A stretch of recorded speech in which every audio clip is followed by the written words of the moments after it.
Hello everyone, welcome back to Alara Teachers YouTube channel. I am Sahana Nandi, your chemistry tutor. So first PUC and second PUC topic ಏನಿದೆ ಅಂದ್ರೆ chapter wise ಯಾವ್ದಾದ್ರು important topics ಅದಾವ which are preferred, that is important for both your boards as well as the competitive part. ಅದ್ರ ಬಗ್ಗೆ ಈ video ಒಳಗೆ ನೋಡ್ಬೋದು ಹೋಗೋಣ. ಸೊ ಏನಿದೆ ನಾನು ಫಸ್ಟ್ PUC ಇದು ಫಸ್ಟ್ ಚಾಪ್ಟರ್ ತಗೊಂಡೆ, that is basic concept of chemistry.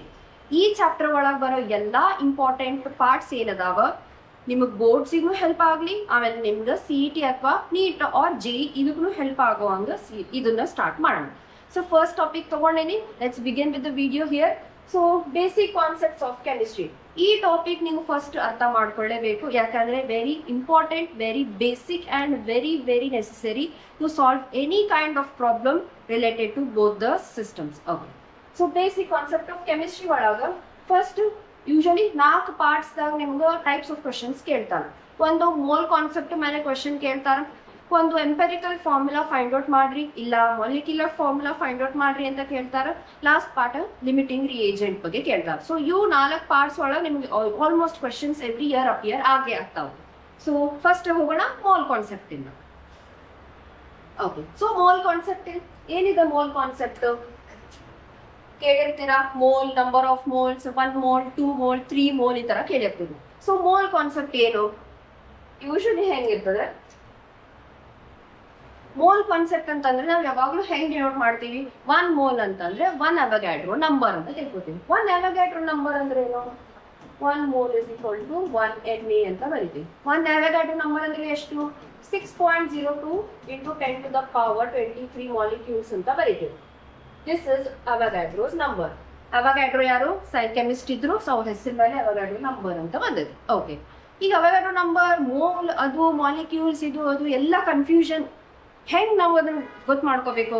Simple ಆಗಿದೆ. ಈಗ ನನಗೆ 1 ಡಜನ್ ಆಪಲ್ ಬೇಕಂತಂದ್ರೆ 1 ಡಜನ್ ಇಸ್ ಈಕ್ವಲ್ ಟು ಎಷ್ಟು? 1 ಡಜನ್ ಅಂತಂದ್ರೆ 12. ಸೊ 1 ಡಜನ್ ಅಂದ್ರೆ 12 ಆಪಲ್ ಅಂತೀವಿ, ಕರೆಕ್ಟಾ? ಅದೇ ತರ 1 ಮೋಲ್ ಅಂತಂದ್ರೆ ಇದಿಷ್ಟು ಆಪಲ್ಸ್ ಅಂತ ಅರ್ಥ. ಓಕೆ, ಸೊ ಅದೇ ತರ 1 ಡಜನ್ ಅಂತಂದ್ರೆ 1 ಹೆಂಗ್ 12 ಆಪಲ್ಸ್, ಅದೇ ತರ 1 ಮೋಲ್ ಅಂತಂದ್ರೆ 6.022 into 10 to the power 23 molecules. ಈ ತರ ಅದನ್ನ ನೀವು ಸಿಮಿಲಾರಿಟೀಸ್ ತಗೋಬೇಕು. ಓಕೆ, ಸೊ ಈಗ ಮೋಲ್ ಕಾನ್ಸೆಪ್ಟ್ ಮೇಲೆ ಯಾವ ಟೈಪ್ ಆಫ್ ನಿಮ್ಗೆ ಕ್ವಶನ್ಸ್ ಬರ್ಬೇಕಂತಂದ್ರೆ ಫಸ್ಟ್ ಮೋಲ್ಸ್ ಅನ್ನ ಫೈಂಡ್ ಔಟ್ ಮಾಡ್ಬೇಕು. ನಿಮಗೆ ಕ್ವಶನ್ ಒಳಗೆ ಯಾವುದೇ ತರದ್ದು ಗಿವನ್ ಕೊಟ್ಟಿರ್ತಾರಲ್ಲ, ಆ ಗಿವನ್ ಅನ್ನ first you have to convert it into moles. So moles ಕೊಡ್ಬೇಕಾದ್ರೂ 3 ಪಾರ್ಟ್ಸ್ ಒಳಗೆ ನಿಮಗೆ ಕೇಳಿರ್ತಾರೆ. First part number of entities ಕೊಟ್ಟಿರ್ತಾರ, you have to convert into mole. Second part volumes ಕೊಟ್ಟಿರ್ತಾರ, ಗ್ಯಾಸಿಯಸ್ ವಾಲ್ಯೂಮ್ಸ್ ಕೊಟ್ಟಿರ್ತಾರ, you have to convert into moles. Third part weight ಕೊಟ್ಟಿರ್ತಾರ substance ಇಂದು, you have to convert into moles. So 3 parts, 3 types of questions. So first ಏನಿದೆ? Number of entities. This is the first part.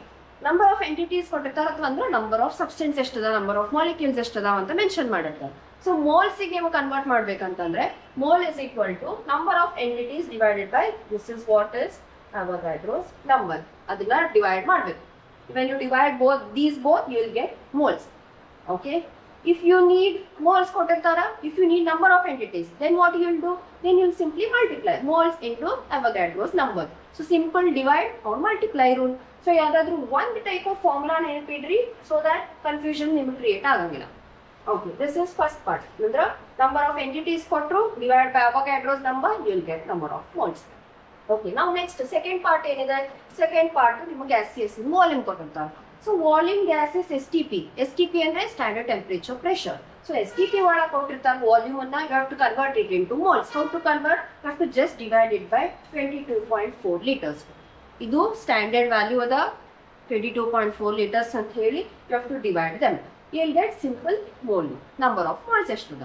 Same way ನಿಮ್ಗೆ volume ಬೇಕಾಗಿರ್ತದ, moles ಕೊಟ್ಟಿರ್ತಾರ ಅಂತಂದ್ರೆ just multiply moles and 22.4 litre, divide and multiply rule. So second part ಏನಿದೆ? Volume provide ಮಾಡಿರ್ತಾರ question ಒಳಗ. So volume litres ಒಳಗ ಇರ್ತದ, standard temperature pressure ಪ್ರಕಾರ ಇರ್ತದ. You have to just divide it by 22.4. Important number ಇದೆ, ಇದನ್ನ ಮರಿಬಾರ್ದು. So you have to divide ಮಾಡಿದಾಗ ನಮ್ಗೆ ನಂಬರ್ ಆಫ್ ಮೋಲ್ಸ್ ಸಿಗ್ತದೆ. Second part is done. Now next third part ಒಳಗೆ ಏನಿರ್ತದ? ಒಂದು ಮಾಲಿಕ್ಯೂಲ್ ಅಥವಾ ಒಂದು ಆಟಮ್ ಇಂದು ನಮಗೆ ವೇಟ್ ಕೊಟ್ಟಿರ್ತಾರೆ, ಆ ಸಬ್ಸ್ಟೆನ್ಸ್ ಇಂದ ವೇಟ್ ಕೊಟ್ಟಿರ್ತಾರೆ. ಸೊ ವೇಟ್ ಅಂತ ಕೊಟ್ಟಿರ್ತಾರೆ, you have to convert it into moles. So moles convert ಮಾಡ್ಬೇಕಂದ್ರೆ ಹೆಂಗ್ ಮಾಡ್ತೀರಿ, ಫಸ್ಟ್ ಆ substance in weight you have to divide it by the original weight of that substance. Original weight ಎಷ್ಟಿರ್ತದ ಅದ್ರ substance ಇಂದ ಅದನ್ನ ಡಿವೈಡ್ ಮಾಡ್ಬೇಕು. ಕೊಟ್ಟಿದ್ weight divided by the original weight. Gram molecular weight ಅಂತ ಕರಿತೀರಿ, ಆಟಮ್ ಇದ್ದದೆ ಗ್ರಾಮ್ ಆಟಮಿಕ್ ಮಾಸ್ ಅಂತ ಕರೀತಾರೆ ಅಥವಾ ವೇಟ್ ಅಂತ ಕರೀತಾರೆ. So you have to divide simple weight of substance ಇರ್ತದ divided by gram atomic mass or gram molecular mass ಮಾಡ್ತೀರಿ. ಸೊ ಇದೇನ್ ಸಿಗ್ತದೆ ನಮ್ಗೆ ನಂಬರ್ ಆಫ್ ಮೋಲ್ಸ್ ಸಿಗ್ತದ. Or else if you need weight of the substance but they have given you moles, then simply multiply moles into whatever gram molecular weight or gram atomic mass is given. So you have to multiply ಮಾಡಿದ್ರೆ ನಿಮಗೆ weight of substance ಸಿಗ್ತದೆ. Okay, so ಯಾವುದೇ type of question ನಿಮಗೆ ಕೇಳಿದ್ರು related to moles ಇತ್ತು ಅಂತಂದ್ರೆ first you have to convert it into moles. ಯಾವ case ಕೊಟ್ಟಿದ್ರು ಇಟ್ ಇಸ್ ಡನ್. ಏನು ನಂಬರ್ ಆಫ್ ಎಂಟಿಟೀಸ್ ಕೊಟ್ಟರು ಮೋಲ್ಸಿಗೆ ಕನ್ವರ್ಟ್ ಮಾಡ್ರಿ, ವಾಲ್ಯೂಮ್ಸ್ ಕೊಟ್ಟರು ಮೋಲ್ಸಿಗೆ ಕನ್ವರ್ಟ್ ಮಾಡ್ರಿ, ವೇಟ್ ಕೊಟ್ಟರು ಮೋಲ್ಸಿಗೆ ಕನ್ವರ್ಟ್ ಮಾಡಿ. ಸಿಂಪಲ್ ಒಂದು ಫಾರ್ಮುಲಾ ನೆನ್ಪಿಟ್ಕೋರಿ, ಇನ್ನೊಂದು ನೀವು ತೆಗಿಲಿಕ್ಕೆ ನಿಮಗೆ ಈಸಿ ಆಗ್ತದೆ. ಸೊ ಬೇಸಿಕಲಿ ಈ ಚಾರ್ಟ್ ಭಾಳ ಸಿಂಪಲ್ ಆಗಿ ನಾನು ಫ್ರೇಮ್ ಮಾಡಿದ್ದದ. ಸೊ ಮೋಲ್ ಏನಿದೆ ಇದು ನಿಮ್ದು important chart topic. So moles ಒಳಗ ಕನ್ವರ್ಷನ್ ನೆನ್ಪಿಡ್ಬೇಕು, ಇದ್ರ ಮೇಲೆ ನಿಮ್ಗೆ ಕ್ವೆಶನ್ಸ್ ಬರ್ತೈತೆ. Clear? Okay. Now the next part is chemical formula. So chemical formula ನಾವು 2 ways ಒಳಗೆ ಬರಿತೀವಿ. ಒಂದು ಮಾಲಿಕ್ಯುಲರ್ ಫಾರ್ಮುಲಾ ಆಗಿ ಬರಿತೀವಿ, ಇನ್ನೊಂದು ಎಂಪೆರಿಕಲ್ ಫಾರ್ಮುಲಾ ಆಗಿ ಬರಿತೀವಿ. One is molecular formula. Molecular formula ಅಂತಂದ್ರೆ ಏನು, ಎಷ್ಟು ನಂಬರ್ ಆಫ್ ಆಟಮ್ಸ್ ಅದಾವ, ಟೋಟಲ್ ಎಷ್ಟು ಅದಾವ, ಅದು ನಂಬರ್ ಎಷ್ಟು, ಹೌ ಮೆನಿ ಅದಾವ, ಅದನ್ನೆಲ್ಲ ನಮ್ಗೆ ಮಾಲಿಕ್ಯುಲರ್ ಫಾರ್ಮುಲಾ ಒಳಗೆ ಗೊತ್ತಾಗ್ತದೆ. ನೆಕ್ಸ್ಟ್ ಎಂಪೆರಿಕಲ್ ಫಾರ್ಮುಲಾ ಅಂದ್ರೆ ಏನು, ಇಲ್ಲಿ ಏನಿರ್ತದ ಕೆಮಿಕಲ್ ಫಾರ್ಮುಲಾ ಬರಿತೀವಿ but in the simplest ratio ಒಳಗೆ ಬರಿತೀವಿ. ರಿಲೇಟಿವ್ ರೇಷಿಯೋ ಇರ್ತದೆ ಅಷ್ಟೇ, ಆಟಮ್ಸ್ ಇಂದು ರಿಲೇಟಿವ್ ರೇಷಿಯೋ ಕೊಟ್ಟಿರ್ತಾನೆ. ಸೊ ಅದಕ್ಕೆ ಏನಂತಾರೆ ಎಂಪೆರಿಕಲ್ ಫಾರ್ಮುಲಾ ಅಂತಾರೆ. ಎಕ್ಸಾಂಪಲ್ ಮಾಲಿಕ್ಯುಲರ್ ಫಾರ್ಮುಲಾ ಎಕ್ಸಾಂಪಲ್ ಏನಿದೆ C6H6 ಅಂದ್ರೆ ಬೆನ್ಸಿನ್ C6H6 ಇದೆ. ಇಲ್ಲಿ ಕಾರ್ಬನ್ 6 ಅದಾವ ಅಂತ ಮೆನ್ಷನ್ ಮಾಡಿರ್ತಾರ, ಹೈಡ್ರೋಜನ್ 6 ಅದಾವ ಅಂತ ಮೆನ್ಷನ್ ಮಾಡಿರ್ತಾರೆ. ಬಟ್ ಎಂಪೆರಿಕಲ್ ಫಾರ್ಮುಲಾ ಒಳಗೆ ಏನು ಅದರದ್ದು ಸಿಂಪ್ಲೆಸ್ಟ್ ರೇಷಿಯೋ ಬೇಕಾಗಿರ್ತದೆ ನಾವು. ಸೊ ಅಲ್ಲಿ ನಾವು ಏನ್ ಬರಿತೀವಿ, CH ಬರಿತೀವಿ. ಯಾಕಂದ್ರೆ ಇದು ಎರಡು 6 ಅದ, you can write it as C and H ಅಲ್ಲ. So this is difference between empirical formula and molecular formula. This is one type of question. So ಈ formulas ಕೊಟ್ಟಾರ, ಈಗ ಅದನ್ನ ಹ್ಯಾಂಗ್ ನಾವು ಫೈಂಡ್ ಔಟ್ ಮಾಡಬೇಕು. ಫಸ್ಟ್ ನಾವು ಎಂಪೆರಿಕಲ್ ಫಾರ್ಮುಲಾ ಫೈಂಡ್ ಔಟ್ ಮಾಡ್ತೀವಿ. ಅದಾದ್ಮೇಲೆ through using empirical formula will move to molecular formula and then will be solving the questions. So ಹೆಂಗ್ ಇರ್ತದ, ಫಸ್ಟ್ ನಿಮ್ಮ ಕ್ವೆಶನ್ ಒಳಗ ಪರ್ಸೆಂಟೇಜ್ ಮೆನ್ಷನ್ ಮಾಡಿರ್ತಾರೆ ಈಚ್ ಎಲಿಮೆಂಟ್ ಇಂದು. ಕಾರ್ಬನ್ ಆಗಲಿ, ಹೈಡ್ರೋಜನ್ ಆಗಲಿ, ಆಕ್ಸಿಜನ್ ಆಗಲಿ or any other element present, ಅದರದ್ದೆಲ್ಲ ನಿಮ್ಗೆ ಪರ್ಸೆಂಟೇಜ್ ಮೆನ್ಷನ್ ಮಾಡಿರ್ತಾರೆ. ಸೊ ಪರ್ಸೆಂಟೇಜ್ ತಗೊಳ್ಬೇಕು. ಪರ್ಸೆಂಟೇಜ್ ಅನ್ನ ಮೋಲ್ ಮೋಲ್ ನಮಗೆ ಇಂಪಾರ್ಟೆಂಟ್, ಮೋಲ್ ರೇಷಿಯೋ ಒಳಗೆ ಕನ್ವರ್ಟ್ ಮಾಡ್ಬೇಕು. ಸರ್ಟನ್ ಪರ್ಸೆಂಟೇಜ್ ಕೊಟ್ಟಿರ್ತಾರೆ, ಪರ್ಸೆಂಟೇಜ್ ಅನ್ನ ಅದ್ರ ಒರಿಜಿನಲ್ ಮಾಸ್ ಏನಿರ್ತದ ಅದ್ರ ಜೊತೆ ಡಿವೈಡ್ ಮಾಡ್ಬೇಕು. Original mass that is gram mass ಅಂತ ಡಿವೈಡ್ ಮಾಡ್ಬೇಕು. ಸೊ ನಮಗ್ ಒಂದು ರೇಷಿಯೋ, ನಮಗ್ ಒಂದು ನಂಬರ್ ಸಿಗ್ತದ. ಸಪೋಸ್ ಇಟ್ ಇಸ್ ಎ ಅಂತ ಒಂದು ನಂಬರ್ ಸಿಕ್ತು. ಓಕೆ, ಸೊ ಈ ನಂಬರ್ ಅನ್ನ ಏನ್ ಮಾಡ್ಬೇಕು, ಈಗ ಇದು ನಾನು ಕಾರ್ಬನ್, ಹೈಡ್ರೋಜನ್, ಆಕ್ಸಿಜನ್ 3 ಕೊಟ್ಟಿರ್ತಾರೆ. ಸೊ ಇದ್ರ ಪರ್ಸೆಂಟೇಜ್ ಎಲ್ಲ ನೀವು ಡಿವೈಡ್ ಮಾಡ್ತೀರಿ. ಸೊ ನಿಮಗೆ A, B, C 3 ಫ್ಯಾಕ್ಟರ್ಸ್ ಬಂತು. ಈಗ ಏನ್ ಮಾಡ್ತೀರಿ, ಇದರೊಳಗ ಯಾವ್ದು ಲೀಸ್ಟ್ ನಂಬರ್ ನಿಮಗೆ ಬಂದಿರ್ತದ you have to divide and make it simple. Simple ಆಗಿ ಇರೋ ಒಂದು whole number ratio find out ಮಾಡ್ಬೇಕು. ಸೊ ಯಾವ್ದು ಕಡಿಮೆ ಇರ್ತದೆ ಅದನ್ನ ಮಾಡಿದ್ರೆ ನಿಮ್ಗೆ ಈಸಿ ಡಿವಿಷನ್ ಸಿಗ್ತದೆ. ಸೊ ಈಗ ಇನ್ ಕೇಸ್ C ನಂಬರ್ ಕಡಿಮೆ ಇತ್ತು, so A divide by C, B divide by C and C divide by C ಮಾಡಿ. ಸೊ ನಮಗೆ ಒಂದು consider this is Z, this is Y and this is X. So ನಮಗೆ ಒಂದು simple ratio ಸಿಕ್ತು. So ಈ ratio ಇಂದ ನಾವೇನ್ ಮಾಡ್ತೀವಿ, ಎಂಪೆರಿಕಲ್ ಫಾರ್ಮುಲಾ ಫೈಂಡ್ ಔಟ್ ಮಾಡ್ತೀವಿ.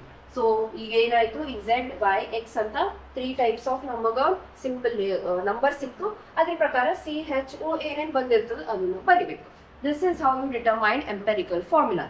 Step 1, percentage of each element. Step 2, you have to determine the mole ratio. Step 3, you have to convert into whole number ratio, and then you have to make it a simplest whole number ratio. Okay? Yes. So next, chemical formula ದಾಗ ಇನ್ನೊಂದು part ಯಾವುದು, molecular formula. So molecular formula ಹೆಂಗ್ find out ಮಾಡ್ತೀರಿ, first empirical formula ಕಂಡು ಹಿಡಿದ್ರಿ. Okay, done. Next ಏನ್ ಮಾಡ್ತೀವಿ, empirical weight find out ಮಾಡ್ತೀವಿ. ಎಂಪೆರಿಕಲ್ ಫಾರ್ಮುಲಾ ಏನ್ ಬಂದಿರ್ತದ ಅದ್ರದ್ದು ವೇಟ್ ಫೈಂಡ್ ಔಟ್ ಮಾಡ್ತೀವಿ. ವೇಟ್ ಫೈಂಡ್ ಔಟ್ ಮಾಡಿರ್ತೀವಿ.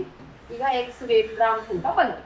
ಓಕೆ, ಈಗ ನೆಕ್ಸ್ಟ್ ನಮಗ ಕ್ವೆಶನ್ ಒಳಗ ಮೋಲಾರ್ ಮಾಸ್ ಕೊಟ್ಟಿರ್ತಾರೆ ಅಥವಾ ಮಾಲಿಕ್ಯುಲರ್ ಮಾಸ್ ಮೆನ್ಷನ್ ಮಾಡಿರ್ತಾರೆ. ಈಗ ನಮಗೆ ಮಾಲಿಕ್ಯುಲರ್ ಫಾರ್ಮುಲಾ ಬೇಕಂತಂದ್ರೆ ನಮ್ಗೆ ಏನಾದ್ರೂ ಒಂದು ಸರ್ಟನ್ಸ್ ಬೇಕಲ್ಲ, ಎಷ್ಟು ಮಲ್ಟಿಪ್ಲೈ ಮಾಡಬೇಕು, ಎಷ್ಟು ಡಿವೈಡ್ ಮಾಡಬೇಕು, ಅದಕ್ಕೆ ನಾವು ಏನು ಯೂಸ್ ಮಾಡ್ತೀವಿ, n. So n is equal to molecular weight divided by empirical weight. Okay. So ಈಗ molecular weight already mentioned in the question. Next empirical weight ಏನು ಮಾಡ್ತೀರಿ, ನೀವು ಫೈಂಡ್ ಔಟ್ ಮಾಡ್ತೀರಿ. ಫೈಂಡ್ ಮಾಡಿದ್ದನ್ನ x ಇಂದ ಫೈಂಡ್ ಔಟ್ ಮಾಡ್ತೀರಿ. First formula ತೆಗಿತೀರಿ, ಅದಾದ್ಮೇಲೆ ಅದು wait find out ಮಾಡ್ತೀರಿ. ಈಗ ಎರಡು ಡಿವೈಡ್ ಮಾಡಿದ್ರೆ ನಿಮಗೆ ಒಂದು ಸಿಂಪಲ್ ನಂಬರ್ ಸಿಗ್ತದೆ. ಸೊ ಅದೇನು n, ಎಷ್ಟು ನಂಬರ್ ಆಫ್ ಮೋಲ್ಸ್ ಇಂದ ನೀವು ಇದನ್ನು ಮಲ್ಟಿಪ್ಲೈ ಮಾಡಾತೀರಿ. So that you get a molecular formula ಅನ್ನೋದನ್ನ n ಇಂದ ಫೈಂಡ್ ಔಟ್ ಮಾಡ್ತೀರಿ. ಲೇಟರ್ ಈಗ ಫಾರ್ ಎಕ್ಸಾಂಪಲ್ ನಮ್ಗೆ ಎಂಪೆರಿಕಲ್ ಫಾರ್ಮುಲಾ ಎಷ್ಟು ಬಂತು, CH2O ಬಂತು ಅಂತ ತಿಳ್ಕೊಳ್ಳಿ. ಈಗ ಎಂಪೆರಿಕಲ್ ಫಾರ್ಮುಲಾ ಎಷ್ಟು ಬಂತು, ಆಮೇಲೆ n ವ್ಯಾಲ್ಯೂ ನಮ್ಗೆ 2 ಬಂತು. ಓಕೆ, ಸೊ ಈಗ ಮಾಲಿಕ್ಯುಲರ್ ಫಾರ್ಮುಲಾ ಹೆಂಗ್ ಬರೀತೀನಿ, molecular formula is just multiply 2 ಇಂದ ಎಲ್ಲದಕ್ಕೂ ಮಲ್ಟಿಪ್ಲೈ ಮಾಡ್ರಿ, C2H4O2. This is your molecular formula. Simple? Yes. So first empirical formula find out ಮಾಡ್ತೀರಿ, ಅದಾದ್ಮೇಲೆ molecular formula find out ಮಾಡ್ತೀರಿ. ಇದರ ಪ್ರಕಾರ ನಿಮಗೆ ಕ್ವೆಶ್ಚನ್ಸ್ ಬರ್ತದೆ. Okay, now the last section, that is limiting reagent. ಇದ್ರ ಮೇಲೆನೂ ಕ್ವೆಶ್ಚನ್ಸ್ ಬರ್ತವೆ. ಸೊ ಲಿಮಿಟಿಂಗ್ ರಿಯೇಜೆಂಟ್ ಅಂದ್ರೇನು, if reaction is occurring, 2 reactants ನಾವು ಯೂಸ್ ಮಾಡಿಕೊಂಡು ಪ್ರಾಡಕ್ಟ್ ಮಾಡತ್ತೀವಿ ಅಂದ್ರೆ, ಒಂದು ರಿಯಾಕ್ಟೆಂಟ್ ಯೂಶಲಿ ಏನಿರ್ತದ ಎಕ್ಸಸ್ ಒಳಗಿರ್ತದ, ಇನ್ನು ಒಂದು ಕಾಮನ್ ರೇಷಿಯೋ ಒಳಗಿರ್ತದೆ. ಸೊ ಇದ್ರೊಳಗೆ ನಾವು ಹೆಂಗೆ, ಯಾವ್ದು ನಮಗೆ ರಿಯಾಕ್ಟೆಂಟ್ ಕಂಪ್ಲೀಟ್ ಕನ್ಸ್ಯೂಮ್ ಆಗಿರ್ತದ ಅದಕ್ಕೆ ನಾವು ಲಿಮಿಟಿಂಗ್ ರಿಯೇಜೆಂಟ್ ಅಂತ ಕರಿತೀವಿ. ಯಾವ್ದು ಉಳಿದಿರ್ತದ ಹಂಗೆ ರಿಯಾಕ್ಷನ್ ಕಂಪ್ಲೀಟ್ ಆದ್ಮೇಲೆ ಅದಕ್ಕೆ ನಾವು ಎಕ್ಸಸ್ ರಿಯೇಜೆಂಟ್ ಅಂತ ಕರಿತೀವಿ. So defined as reactant which is completely consumed during the reaction, ಅದಕ್ಕೆ ನಾವೇನಂತೀವಿ ಲಿಮಿಟಿಂಗ್ ರಿಯೇಜೆಂಟ್ ಅಂತ ಕರಿತೀವಿ. Next reactant that is not completely consumed, ಇನ್ನ ಎಕ್ಸಸ್ ಆಗಿ ಉಳಿದೈತಿ, ಅದಕ್ಕೆ ನಾವೇನಂತ ಕರಿತೀವಿ, it is afforded as excess reactant or excess reagent ಅಂತ ಕರಿತೀವಿ. ಓಕೆ, ನೆಕ್ಸ್ಟ್ ಇವಾಗ ಯಾವಾಗ ಲಿಮಿಟಿಂಗ್ ರಿಯೇಜೆಂಟ್ ಹೆಂಗ್ ಫೈಂಡ್ ಔಟ್ ಮಾಡ್ತೀವಿ ಅಂತಂದ್ರೆ, ರಿಯಾಕ್ಷನ್ ನಡೀಲಿಕ್ಕೆ ಲಿಮಿಟಿಂಗ್ ರಿಯೇಜೆಂಟ್ ಖಾಲಿ ಆಯ್ತು ಅಂತಂದ್ರೆ ಅಲ್ಲಿಗೆ ನಮ್ದು ರಿಯಾಕ್ಷನ್ ಸ್ಟಾಪ್ ಆಗಿ ಬಿಡ್ತದೆ, ಫರ್ದರ್ ರಿಯಾಕ್ಷನ್ ಆಗೋದಿಲ್ಲ. ಉಳಿದಿದ್ ರಿಯಾಕ್ಟೆಂಟ್ ಹೆಂಗಿರ್ತದೆ ಆಸ್ ಇಟ್ ಈಸ್ ನಮ್ಮದು ರಿಯಾಕ್ಷನ್ ಒಳಗೆ ಉಳ್ಕೊಂಡ್ಬಿಡ್ತದೆ. ಸೊ ಏನು, ಯಾವಾಗ ಮೋಲ್ಸ್ ಆಫ್ ಪ್ರಾಡಕ್ಟ್, ಸೊ ಈ ಪ್ರಾಡಕ್ಟ್ಸ್ ಒಳಗೆ ಎಷ್ಟು ನಮಗೆ ಮೋಲ್ಸ್ ಬದಲಾವ್ ಅಂತ ಹೆಂಗ್ ಗೊತ್ತಾಗ್ತದ, ಲಿಮಿಟಿಂಗ್ ರಿಯೇಜೆಂಟ್ ಇನ್ ಸ್ಟಾರ್ಟಿಂಗ್ ಎಷ್ಟು ಇರ್ತೈತಲ್ಲ ಮೋಲ್ಸ್, ಅಷ್ಟೇ ನಮಗೆ ಪ್ರಾಡಕ್ಟ್ಸ್ ಬರ್ತದೆ. ಯಾಕಂದ್ರೆ ಇಲ್ಲಿದ್ ಎಷ್ಟು ಮೋಲ್ಸ್ ಯೂಸ್ ಆಗಿರ್ತದ ಅದೇ ಮೋಲ್ಸ್ ನ ಕನ್ವರ್ಟ್ ಆಗಿರ್ತದ ಫಾರ್ ಪ್ರಾಡಕ್ಟ್. ಎಕ್ಸಸ್ ಇದ್ದಂತೂ ಯೂಸ್ ಮಾಡ್ಕೊಲ್ಲ. ಸೊ ಲಿಮಿಟಿಂಗ್ ಏನಿರ್ತದ ಅದನ್ನಷ್ಟೇ ಕನ್ವರ್ಷನ್ ಆಗಿರ್ತದ ಪ್ರಾಡಕ್ಟಿಗೆ, ಉಳ್ಕಿದ್ದೆಲ್ಲ ಹಂಗೆ ಉಳಿದ್ ಬಿಡ್ತದೆ. So this is how you determine limiting reagent. Excess ಒಳಗೆ ಯಾವ್ದದ ಅಥವಾ ಲಿಮಿಟ್ ಒಳಗೆ ಯಾವ್ದದ ರಿಯೇಜೆಂಟ್ ಅಂದ್ರೆ ರಿಯಾಕ್ಷನ್ ಕೊಟ್ಟಿರ್ತಾರ, ನಂಬರ್ ಆಫ್ ಮೋಲ್ಸ್ ಕನ್ವರ್ಟ್ ಮಾಡ್ಕೊರಿ, ಇಲ್ಲ ಪರ್ಸೆಂಟೇಜ್ ಕೊಟ್ಟಿರ್ತಾರ, ನಂಬರ್ ಆಫ್ ಮೋಲ್ಸ್ ಕನ್ವರ್ಟ್ ಮಾಡ್ಕೊರಿ, ಮೋಲ್ಸ್ ಕನ್ವರ್ಟ್ ಮಾಡ್ಕೊಂಡ್ಬಿಟ್ಟಾದ್ರೆ ಗೊತ್ತೇ ಆಗ್ತದೆ ಲಿಮಿಟಿಂಗ್ ರಿಯೇಜೆಂಟ್ ಯಾವ್ದು ಅಂತ ಹೇಳಿ. ಸೊ ಎಲ್ಲದಕ್ಕೂ ಬೇಸ್ ಯಾವುದು, number of moles find out ಮಾಡೋದು. ಸೊ ಇಂಪಾರ್ಟೆಂಟ್ ನಿಮಗೆ number of moles find out ಮಾಡೋದು ಗೊತ್ತಿರಬೇಕು. ಓಕೆ, ಆ ಚಾರ್ಟ್ ಅನ್ನ ಸರಿಯಾಗಿ ರಿವೈಸ್ ಮಾಡ್ರಿ, ಅದನ್ನ ಡೈಲಿ ನೋಡ್ರಿ. ಓಕೆ, ಸೊ ಫಾರ್ಮುಲಾಸ್ ನಿಮಗೆ ಈಸಿ ಗೊತ್ತಾಗ್ತದೆ, ಕ್ವೆಶನ್ಸ್ ನೋಡಿದಂತಂದ್ರೆ ನಿಮಗೆ ಪಟ ಸಾಲ್ವ್ ಮಾಡ್ಕೊಳ್ಳಿ ಗೊತ್ತಾಗ್ತದೆ. ಓಕೆ, ಸೊ ಐ ಹೋಪ್ ಇದು ವಿಡಿಯೋ ಒಳಗೆ limiting reagent, empirical formula, molecular formula and number of moles very important, ಈ 4 ಟಾಪಿಕ್ಸ್ನು ಅರ್ಥ ಆಯಿತು ಅಂತ ಅನ್ಕೊಂಡೇನೆ. Okay, I hope this is very clear to you. So will be back again. Thank you.